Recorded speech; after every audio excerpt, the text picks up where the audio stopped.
আমরা কোন একটা জায়গায় লাগালাম এই রেজিস্টার, আমরা একটা লাইট জ্বালাতে চাই, অনেক লো না অনেক হাই, একটা মধ্যবর্ত লাইটটা আমরা মধ্যবর্ত জায়গায় রাখতে চাই, বা কোনো কিছুর একটা সাউন্ড আমরা ফিক্স করে দিতে চাই যে এই জিনিসটার এতটাই সাউন্ড হবে, এর থেকে আর জোরে যেন না হয়, এর থেকে কম যেন না, একটা ফিক্স করতে চাই। কিংবা একটা ফিক্স করে দিলাম যে এর থেকে বেশি কখনো যাবে না, আর একটা সুইচ লাগালাম, সেটা দিয়ে আমি যখন জোর করবো অত দূর পর্যন্ত যাবে, ওর থেকে ফিক্স দূরে আর যাবে না। কি রকম ভাবে সম্ভব?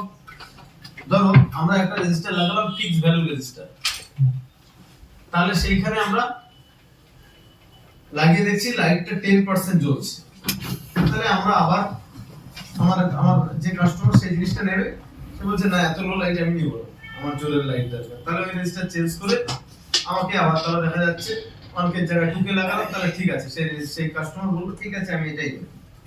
এরপরে আরেকটা কাস্টমার আসলো, টুকে আমি আবার কোন আরগুলোতে আমি টুকে লাগিয়ে রাখলাম, এই কাস্টমার এসে বললো যে এত লো লাইট হচ্ছে আমি এতটা নেব, একটা লাইট না নাইট ল্যাম্পেরই কথা বলি যে এত লো লাইট আমি নেব না, আরেকটু জোর হলে ভালো, তখন তাহলে তো আমাকে টুকেটা চেঞ্জ করে অনকে আবার লাগাতে হবে। সেই সব যদি না হয়, না করতে চাও, তাহলে আমরা একটা রেজিস্টার লাগাবো যার ভ্যালু কম বেশি করে, আমরা ফিক্স লাগিয়ে দিলাম। তো এবারে মনে করো যে এই রেজিস্টারটার ভ্যালু আমাকে কম বেশি করতে হবে, তাহলে এই যে ঘুর দিয়ে দেখা যাচ্ছে, এই যে পাক খাইয়ে কম বেশি করে,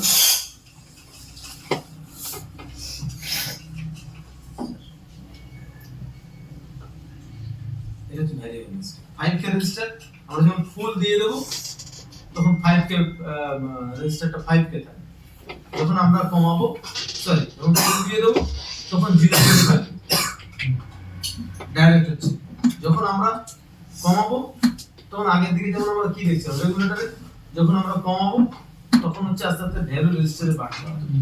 এবার আমরা দেখো লাইটের একদম কমিয়ে নিলাম, পুরো ফুল মানে কমিয়ে নিলাম, লাইট জ্বলছে না, আস্তে আস্তে বাড়িয়ে দিয়ে দেখবো কতটা লাইটের ঠিক প্রয়োজন, পারফেক্ট এই ঘরটা কতটা ল্যাম্প দরকার হচ্ছে, তাহলে আমরা সেরকম একটা জায়গায় ফিক্স করে দেখব কত ভ্যালুতে গেল না হলো আমাকে দেখতে হচ্ছে, বুঝতে পারলাম?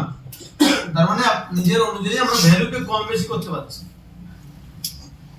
এখন একটা ফিক্স ভ্যালু রেজিস্টার দিলে সেটাকে বারবার চেঞ্জ করতে হতো, বা এমন কিছু জায়গা আছে যেখানে ফিক্স ভ্যালু রেজিস্টারই চলে, কিন্তু কিছু এমন জায়গা আছে যেখানে ভেরিয়েবল রেজিস্টার দিয়ে মানে ভ্যালুটাকে ফিক্স করে দেওয়া দরকার, কারণ কম বেশি যেটা হয় তাহলে এটা দিয়ে সেটাও ম্যানেজ করে দেবে। ধরো আমরা একটা পাখা ঘোরাতে চাই, তার জন্য একটা পার্শ্বটি নির্দিষ্ট জায়গায় ঘোরাতে গেলে যেমন ভেরিয়েবল রেজিস্টার দরকার বা রেগুলেটর দরকার, এরকম ইলেকট্রিক সার্কিটের মধ্যে অনেক জায়গা আছে যেখানে আমার ইএন সিগন্যালের ভোল্টেজ বা আউটপুটের ভোল্টেজকে একটা লিমিটেশন জায়গা রাখে, সেই জন্য ভেরিয়েবল রেজিস্টার ইউজ করা। ভেরিয়েবল ভ্যালু কি আর কম বেশি ঘুরিয়ে তার এটাকে ভ্যালুকে ফিক্স করা। এটা 5k রেজিস্টার সবথেকে হাই ভ্যালু কত দূর যাবে? 5k 5000 ওহম, লো 0 থেকে 5000 ওহম পর্যন্ত করে নেওয়া যাবে, বুঝা গেল? এই হচ্ছে ব্যাপার।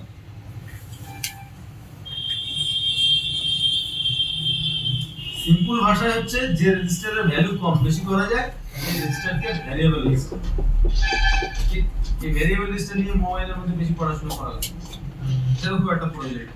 আমরা ফিক্স ভ্যালু রেজিস্টার নিয়ে তোমরা বুঝতেই পেরেছো নিয়ে পড়াশোনা, এখানে আমাদের পড়াশোনা হচ্ছে থার্মিস্টর রেজিস্টার। এগুলো না বোঝালে ওইগুলো বড্ড হার্ড লাগতো ওটা, সেই জন্য ওটা আমরা দেখি। এবারে থার্মিস্টর রেজিস্টারের কাজ কি বা এনটিসি রেজিস্টারের কাজ কি? এর কাজ হচ্ছে টেম্পারেচারকে মাপা, গরমের সঙ্গে নিজের ভ্যালু পরিবর্তন করা। একটা উদাহরণ দিই কিভাবে হতে পারে সেটা।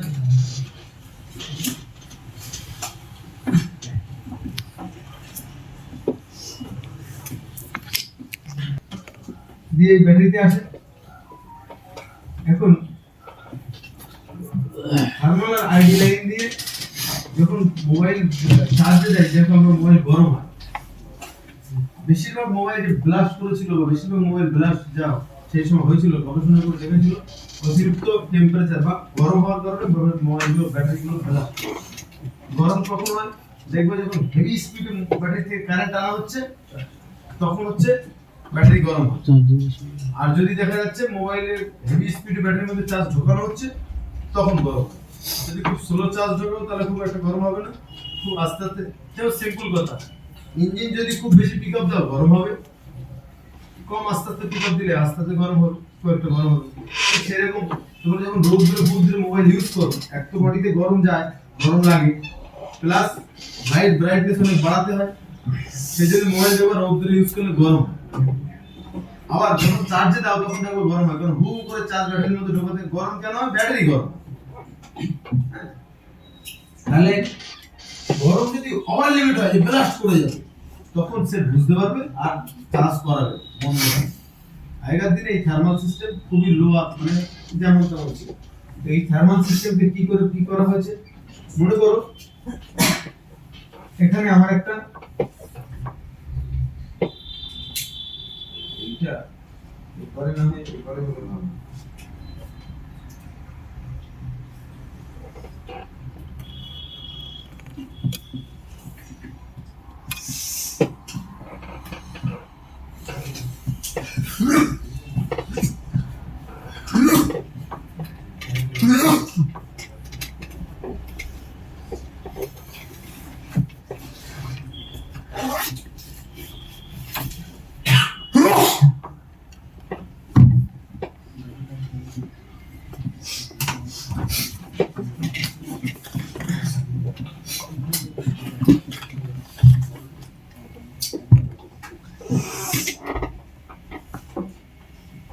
এই থার্মাল লাইটটা যে কোনো একটা আইসি কন্ট্রোল করে, এটা সিপিইউ হোক, পাওয়ার আইসি হোক, বা এই চার্জিং আইসি।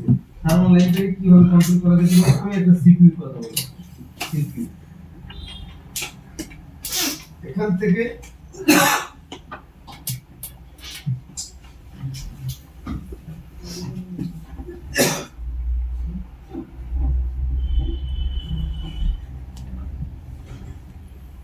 সিপিইউ এই লাইন দিয়ে টেস্ট করবে। আমরা কোনো কিছু টেস্ট করতে গেলে আমরা কি করে অনুভব করি, সেটা আমাদের ব্রেন অনুভব করে। আমরা তো এখানে একটা চিমটি কাটলাম, এখানে লেগেছে না, ব্রেন বুঝতে পেরেছে যে এই জায়গাটা আমার যন্ত্রণা হচ্ছে, এই জায়গা দিয়ে একটা পশম তুললাম, তো পশম তুললাম যে লেগেছে, স্ক্রিনের মধ্যে দিয়ে বহু হাজার হাজার সেল বা শিরা রয়েছে কোষের, যেটা ব্রেনকে সিগন্যাল দিচ্ছে যে এখানে আমার লাগছে। ঠিক আছে, যদি কিনা সিগন্যাল না দিত তাহলে তোমার হাত কেটে ফেললেও কিচ্ছু বুঝতে পারতে না। যেমন প্যারালাইজড, অনেক মানুষ আছে যাদের একটা হাত প্যারালাইজড হয়েছে, পা প্যারালাইজড হয়েছে, বা বডির কোনো অংশ প্যারালাইজড হয়েছে। প্যারালাইজড মানে কি, ধরো আমার এই হাত প্যারালাইজড হয়েছে, তার মানে হচ্ছে আমার এই হাত কিন্তু পচে যায়, আমার এই হাত কিন্তু একেবারে খারাপ হয়ে যায়, পচে গলে যাচ্ছে। হাত ভালো যে কাটলে রক্ত বার, হাত ভালো সব ঠিক আছে, এখান থেকে যে জেনারেশন সিগন্যাল ছিল, সিগন্যালটা ডিসকানেক্ট হয়ে গেছে। স্যার আরো একটা জানেন, যখন অপারেশন করে অ্যানেস্থেসিয়া দিয়ে মানে কত কোথায় যেতে হবে, কত সময়, এক কথায় আমার ব্রেনের থেকে সিগন্যাল কেটে গেছে। এখন যদি আমার হাত যদি কেউ কেটেও ফেলে, আমি কিন্তু ব্যথা অনুভব করতে পারবো, হাত কিন্তু খারাপ হয়ে, তাহলে ব্যথা কিন্তু হাত অনুভব করে, ব্যথা আমাদের ব্রেন অনুভব করে। কোনো কিছু, এই যে আমি যা কিছু বলছি, আমার ঠোঁট বা মুখ বলছে না, এটা আমার ব্রেন বলাচ্ছে। আমি এই যে হাত নাড়াচাড়া দিচ্ছি, যা করছি, এই সবগুলো ব্রেনের থেকে সিগন্যাল আসছে। সর্বস্ব যা আমরা করছি, আমাদের খিদে পেয়েছে, পেট বুঝতে পারে না, ব্রেন বুঝতে পেরেছে এনার্জি লস হচ্ছে, খিদে লেগেছে, সেটা বুঝা গেছে। এভরিথিং কন্ট্রোল করে ব্রেন। এখন সেই আয়রনটা, এই চাদরটা কি গরম না গরম না, কি করে বলবে তুমি, বলতে পারবে দেখে? দেখে বলতে পারবে। তাহলে আমাদের ব্রেন চোখ দিয়ে এটাকে সেন্স করে বলতে পারবে এটা গরম আছে কিনা। তাহলে আমাদের ব্রেনকে তো বুঝতে হবে এটা সেন্সর দিয়ে যেটা গরম কিনা। তাহলে ব্রেন কাকে পাঠাবে? হাতকে পাঠাবে। হাতে গরম লেগেছে কিনা কে সিগন্যাল পাবে? ব্রেন। ব্রেনের কি কোন সেন্সর কি ইউজ করছে? হাত। গরম হচ্ছে কিনা। ঠিক সিপিইউ একটা ব্রেন মোবাইলের সর্বস্ব কাজ কে করে? সিপিইউ করে মোবাইলের মধ্যে। তাহলে সিপিইউ একটা সেন্সর লাগাবে, সেই সেন্সরের মাধ্যমে বুঝবে যে এটা গরম বা কত গরম। কিভাবে বুঝবে? এর জন্য একটা মনে করো রেজিস্টার লাগানো,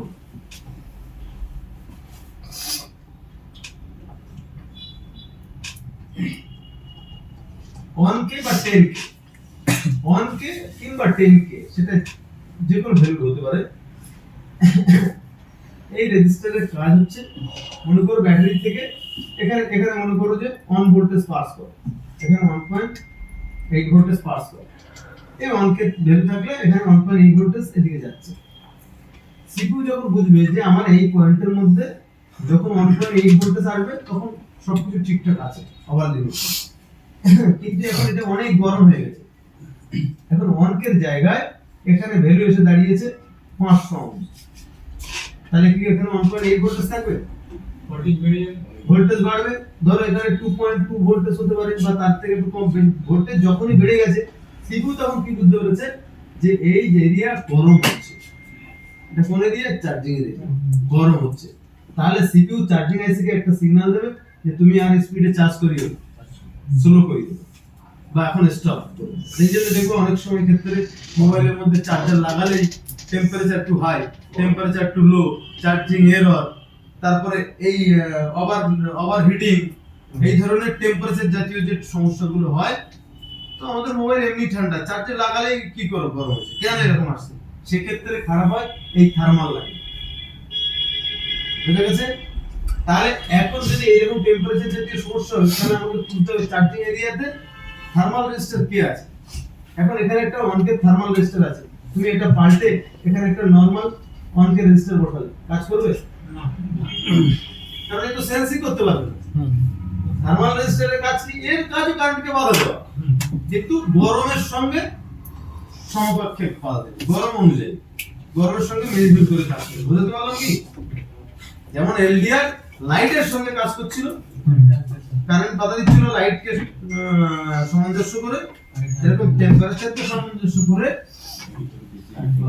এনটিসি বা থার্মিস্টর রেজিস্টর কাজ করে। বুঝতে পারলাম?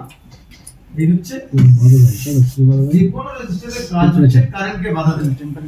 থার্মাল রেজিস্টরের কাজ হচ্ছে গরমের সঙ্গে তাল মিলিয়ে কারেন্টকে বাধা দেওয়া। ফিক্সড ভ্যালু রেজিস্টার হচ্ছে যে রেজিস্টারের কোনো ভ্যালু কম বেশি হবে না, পুরো কাজ কারেন্টকে বাধা দেওয়া। কত বাধা দেবে? নিজের ভ্যালু অনুযায়ী। প্রত্যেক রেজিস্টারের কাজ হচ্ছে কারেন্টকে বাধা দেওয়া। তাহলে এই থার্মিস্টর পর্যন্ত বুঝে গেলাম আমরা। রেজিস্টার দেখতে কিন্তু সবই একরকম হবে, তাহলে বুঝবো কি করে? আমাদের তার জন্য সিমিটি ইউজ করতে হবে। রেজিস্টার যে থার্মিস্টর একরকম দেখতে, মোবাইলের মধ্যে সবাই একরকম দেখতে। অন্যান্য সার্কিটের মধ্যে থার্মিস্টর রেজিস্টার ব্ল্যাক কালার হয় বা অন্যরকম হয়, কিন্তু মোবাইলের মধ্যে সব রেজিস্টার একই রকম দেখতে। যে থার্মিস্টর রেজিস্টারের কাজ কি বা কিভাবে, এটা কি বোঝা গেল? থার্মাল রেজিস্টার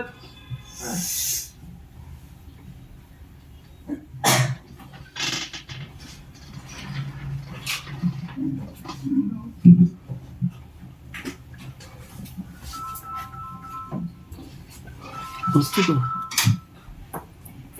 ভালো পাচ্ছে না, তো দেখতে পাচ্ছ না। আর পুল ডাউন রেজিস্টার, যে রেজিস্টার মাইনাস লাইনে কাজ করে সেটা পুল ডাউন রেজিস্টার, যে রেজিস্টার পজিটিভ লাইনে কাজ করে সে পুল আপ রেজিস্টার। যে কোনো পজিটিভ যে কোনো নেগেটিভ না, যে রেজিস্টার দু সাইডে কাজ করে। যেমন মনে করো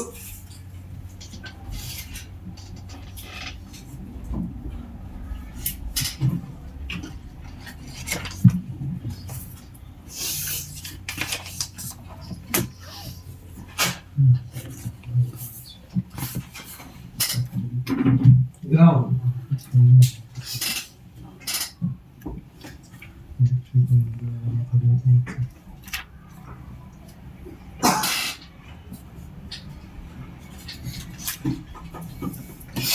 ভিসিএইচডি, রিভার্স বা ভিসিএইচডি যে কোনো একটা নাম দেওয়া হয়।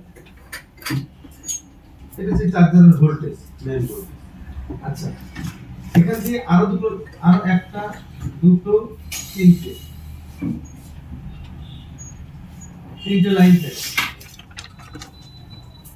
একটা থাকে হচ্ছে এনসি বা আইডি, আইডি অথবা এনসি। এনসি মানে নো কানেকশন, যার কোনো কানেকশন নেই, পড়ে আছে, দরকার নেই। কোনো সাথে দামি দামি সেটের মধ্যে আইডি হিসেবেও কাজ করে। আর দুটো লাইন থাকে, যে দুটো হচ্ছে ডেটা প্লাস ডেটা মাইনাস। এই দুটো দিয়ে আমাদের ফটো, ভিডিও বা নানান রকম এর শেয়ার হয়। এটা তো ভোল্টেজ লাইন না। এখন কোন কোন ক্ষেত্রে এই লাইনের মধ্যে ছোট মাত্রায় ভোল্টেজ অ্যাপ্লাই করা হয় আরো স্পিডে কাজ করার জন্য, খুবই অল্প মাত্রায়। মনে করো এখানে 1.8 ভোল্টেজ রয়েছে, তাহলে এই 1.8 ভোল্টেজ যেন না দিতে হয় সেই জন্য এখানে একটা রেজিস্টর ইউজ করতে হয় যেন ভোল্টেজটাকে আরো কমাতে পারে। মনে করো 10 কে রেজিস্টর হলো বা 100 কে বা 1 কে, যে কোনো একটা ভ্যালু রেজিস্টর এখানে দেবে। সেই ক্ষেত্রে এখানে রেজিস্টর ইউজ করা হয় 2.2 কে রেজিস্টর, এরকম ইউজ করা হয় 3.3 কে বা 3 কে, 2.2 কে বা 10 কে, এরকম একটা রেজিস্টর ইউজ করা হয় যারা কারেন্টকে আরো বাধা দেয়। তাহলে এই সাইডে কি রয়েছে? ডেটা লাইন, এই সাইডে কি? ডেটা, আর এই সাইডে কি? ভোল্টেজ। এই রেজিস্টার এক সাইডে ডেটা, এক সাইডে ভোল্টেজের কাজ করছে। সেই রেজিস্টার কে বলা হয় পুল up pull down. Pull up কেন বলা হয়? যে পজিটিভ দিকে এই যে ডেটা তাহলে নেগেটিভ দিকে কাজ করছে, তাহলে এটা হচ্ছে pull down. Pull down, pull down. আর এইদিকে যদি এটা লাগানো হতো তাহলে এটা পুল আপ। এক কথায় যে রেজিস্টার ভোল্টেজ আর ডেটার মিডিলে কাজ করে সেই রেজিস্টারকে pull up pull down resistor বলা হলো। রেজিস্টার নিয়ে আর তাহলে কিছু বোঝাবো না আমরা। এই ডেটা লাইনে কিন্তু এরকম হয় না, আমি শুধু ডেটা লাইনকে বোঝানোর স্বার্থে দিয়েছি, এটা ফটো তুলো না। এই ডেটা লাইনে হয় না, এটা কোন এই লাইনে সিরিয়াল ক্লক বা সিরিয়াল ডেটাতে হয়। এটা তোমাদের হচ্ছে আমি ইএমএমসি দিয়ে বলবো। এখন ইএমএমসি এসসিএল এসডিএ, ধরো ব্ল্যাক কালার ইউজ করুন, SCL SDA. Black colour use করলে ঠিক হবে, ডাটা তো এই জন্য আমি ব্লু কালার দেওয়ার চেষ্টা করছি। এসসিএল এসডিএ, তাহলে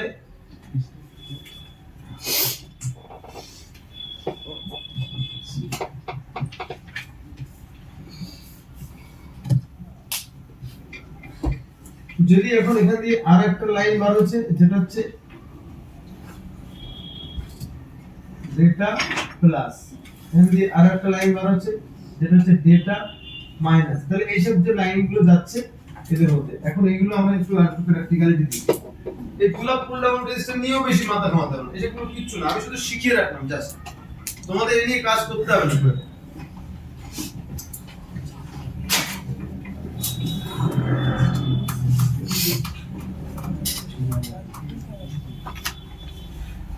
স্যার কাকে বলে একবার বলুন, কি কাজ পুল ডাউন তে লিখুন। ডেটার ভোল্টেজ রেজিস্টার ডেটা এবং ভোল্টেজ লাইনের উপরে কাজ করে সেই রেজিস্টারকে pull up pull down resistor বলে। হ্যাঁ, মানে ডেটা প্লাস ভোল্টেজ দুটো ইনক্রিমেন্ট কোন একটা জায়গা দিয়ে আমরা একটা কথা বলবো। এখানে আর একটা জিনিস দেব, এখানে একটা টস আছে, একটা ব্যাটারি আছে, এখানে একটা রেজিস্টার লাগাচ্ছে, এখানে কোনো ডেটার কোনো গল্প আছে? এটা তো শুধু ভোল্টেজ লাইন, তাহলে এটা পজিটিভ এটা নেগেটিভ। এখানে যে এটা নরমাল একটা রেজিস্টার লাগালাম তাহলে এটা নরমাল রেজিস্টার। আর এখানে দেখো এখানে হচ্ছে ডেটা লাইন চলছে, আবার এতে ভোল্টেজ অ্যাপ্লাই করা হচ্ছে, তাহলে এই জায়গায় যে রেজিস্টার লাগালাম এটা কি শুধু নরমাল রেজিস্টার? না, এটা হচ্ছে ভোল্টেজ, এটা হচ্ছে ভেরি ইয়ে রেজিস্টার, পুল আপ পুল ডাউন। এই যে ডেটা লাইনে একটা রেজিস্টার আমরা ইউজ করছি, এইগুলো পুল আপ পুল ডাউন রেজিস্টার। তোমাকে এই নিয়ে মাথা ঘামাতে হবে না, ভুলে গেলে কিছু আসে না, আমি শুধু শিখিয়ে রাখলাম। যদি কোনোদিন পুল আপ পুল ডাউন বলে কোনো কিছু হয় সামনে আসে, অ্যাট লিস্ট বুঝতে পারবে কি জিনিস। শুধুমাত্র এইটুকু শিখলেই হয় যে রেজিস্টার কারেন্টকে বাধা দেয়, এইটুকু শিখলেই হয়। আর প্র্যাকটিক্যাল ভাবে আমরা দেখি আজকে রেজিস্টারের ক্লাস শেষ করব, কিভাবে কারেন্টকে বাধা দেয় বা কত কারেন্টকে বাধা দেয়। স্যার মাদারবোর্ডে মোবাইলে বোর্ডে ম্যাক্সিমাম কোন রেজিস্টার বেশি ইউজ হয়? Normal fixed value. Fixed LDR তো তোমার সেই সেন্সরের মধ্যে তো হ্যাঁ, সেন্সর তুলবে। থার্মাল চার্জিং লাইনে। আচ্ছা, এইগুলো যে তোমরা লিখবে, এগুলো চাইলে লিখতে পারো কত প্রকার এই রেজিস্টারগুলোর নাম লিখবে, যে রেজিস্টারগুলো তোমরা শিখেছো। লিখেছো তোমরা? ভ্যালুটাই বেশি ইউজ করি। তাহলে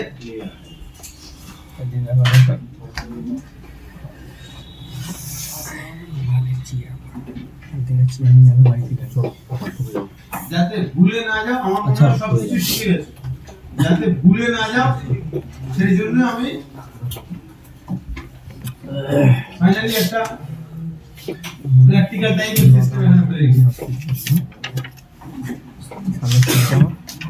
কিছুই লাগবে না, প্র্যাকটিস যে করবে তার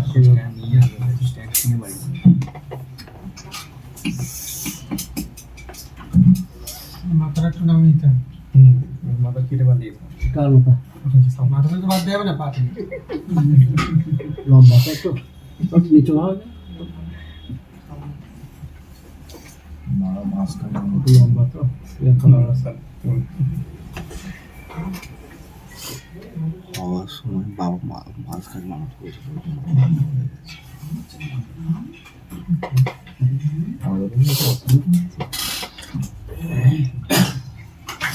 গ্যাসের মধ্যে ঘুমাবেন না। কি কমাচ্ছে? ধরো আমার এখানে একটা লিকুইড আছে, খুব দামি লিকুইড।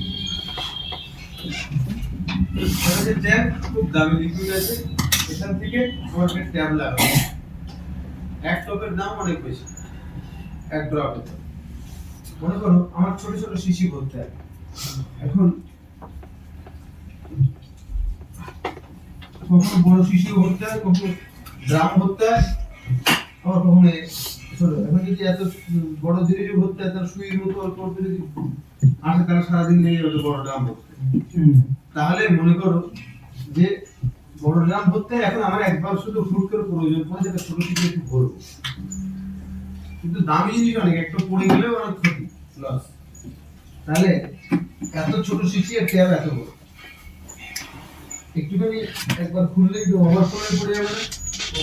অল্প খুললেও যা একবার যা ঢুকে ওভারফ্লো পড়বে। কি করা যেত? ফানেল ইউজ করতে হবে ফানেল ইউজ করতে এরিয়াটা কমাতে হবে, এরিয়াটা কমাতে হবে। তুমি একটা বড় কাপ দিলে কাপটার মধ্যে ঢুকছে, তাও তো যতটা একবার এতটা যতটা ছোট খুললেও ঠিক যতটা বার হয়ে যাবে তাও তো সাবিয়ে পড়ে যাবে। এখানে কিছু এক্সট্রা অ্যাড করে দিয়ে যে ওর কি এর রেজিস্টারটাকে কম করবে, রেজিস্টার অ্যাড করে দেওয়া হবে। রেজিস্টার এটা থেকে আগে বাধা দেওয়া, বাধা দিতে হবে।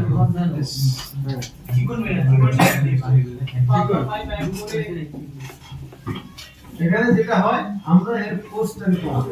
ফোর্স কিভাবে কমাতে হয়? মনে করো এখানে আমরা একটা সকেট লাগালাম, রিডিউস করতে, রিডিউস। মানে ফিক্সের জন্য বলবো, এটা কোনো একদিনের জন্য তো বলছি। আমরা এখানে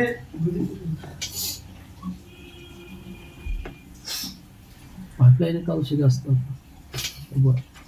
রিডিউস। আমরা এখানে একটা সকেট লাগালাম, সকেট লাগিয়ে কি তাহলে আগের ফোর্সের থেকে একটু ফোর্স কমলো, কিন্তু এখানে যে ফোর্স আছে সে ফোর্স কি সত্যি সত্যি মানে বাধা মানে সাবিয়ে পড়বে কি পড়বে? পড়ে যাবে, তবুও যা ফোর্স আছে করবে, ফোর্স থাকবে, রিডিউস দিলেও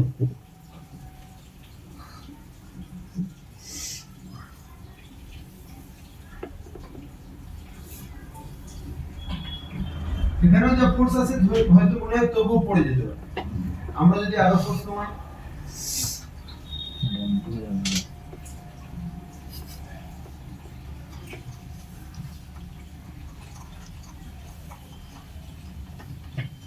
এবারে যে ফোর্স আছে এখানে হেভি মাত্রায় প্রেসার তো পড়বে না, এখান দিয়ে মোটামুটি একটা ফোর্স থাকবে যেগুলো ভর্তি রয়েছে। এখন এখানে আস্তে করে খুললে টপ টপ টপ করে পড়তে হবে, তাই না? এই সিচুয়েশন হতে পারে। তাহলে এই এই হচ্ছে কি হচ্ছে, ওয়াটারে বা লিকুইডে বাধা দিচ্ছে, বাধা প্রদান করছে কিনা। এই এটা অনেক বেশি বাধা প্রদান করছে। ফর এক্সাম্পল এটা 10 কে আমি দিলাম, এটা যদি রেজিস্টার হতো, এটা যদি কারেন্ট হতো, ব্যাটারি হতো, এটা যদি বাধা প্রদান করছে সেক্ষেত্রে এটা আমরা বললাম 10 কে। এর থেকে আমাদের একটু কম বাধা প্রদান করতে হবে, কম বাধা প্রদান করতে হবে। যেদিকে সেদিকে মার মাথা ঘোরাচ্ছে তো। তাহলে তার থেকে কম বাধা প্রদান করছে, এটা কত কত হতে পারে? কত? 5 কে ধরলাম। আমার আরো বাধা কম প্রদান করবে,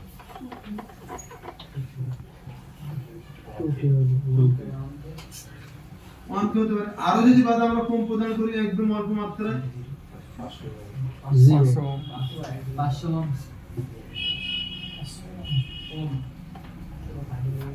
হ্যাঁ ঠিক বল। এখন কথা এটা বোঝানোর অর্থ হচ্ছে যত ভ্যালু বেশি তত বাধা বেশি। বুঝতে পারলাম না? বুঝতে পারি? যত ভ্যালু বেশি তত বাধা বেশি। প্রত্যেক দুনিয়ার প্রত্যেক